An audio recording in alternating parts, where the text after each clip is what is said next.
Well, for many years, we have really had very few options for treating patients with relapsed metastatic head and neck cancer. We have used historically chemotherapy, including things like Cisplatin and 5-fluorouracil, and we see that patients will respond in about 1/3 of cases, but the disease very frequently comes back, often quite quickly within 4 or 5 months,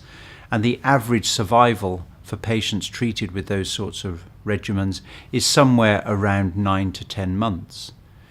By the time patients recur, and then we're thinking about treating them with the next line of chemotherapy, their chances of response are very low, and the benefit they derive from treatment is extremely poor.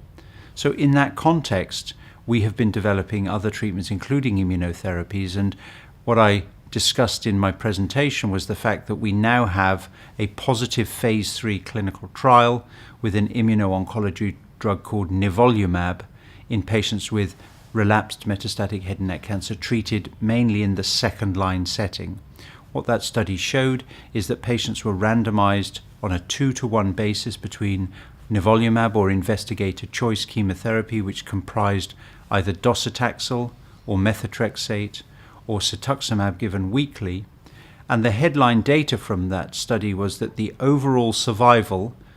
was significantly increased. The median value was increased from 5.1 months to 7.5 months in favor of Nivolumab. But more importantly, at the 12-month landmark analysis, we saw that 36% of patients treated with Nivolumab were still alive, compared with only 16% of patients treated with standard chemotherapy.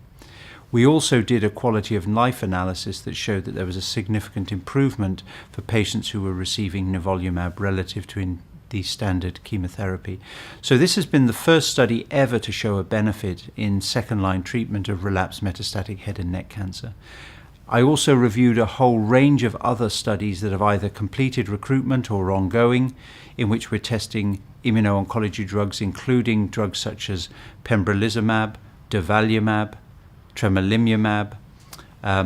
and we've been able to show that those drugs have activity in phase 1 studies and in phase 2 studies, and we now await the phase 3 data with active protocols in the second-line setting, also bringing it forwards into the first-line setting. And finally, the most exciting thing from my perspective as a radiation oncologist is we're now combining these drugs with radiation in phase 3 studies to see whether or not we can improve cure rates right at the time that patients are first diagnosed with their cancers. And so I think that the continuum of care with immuno-oncology drugs in head and neck cancer is going to see a real change in the way we treat this disease in the next 5 to 10 years.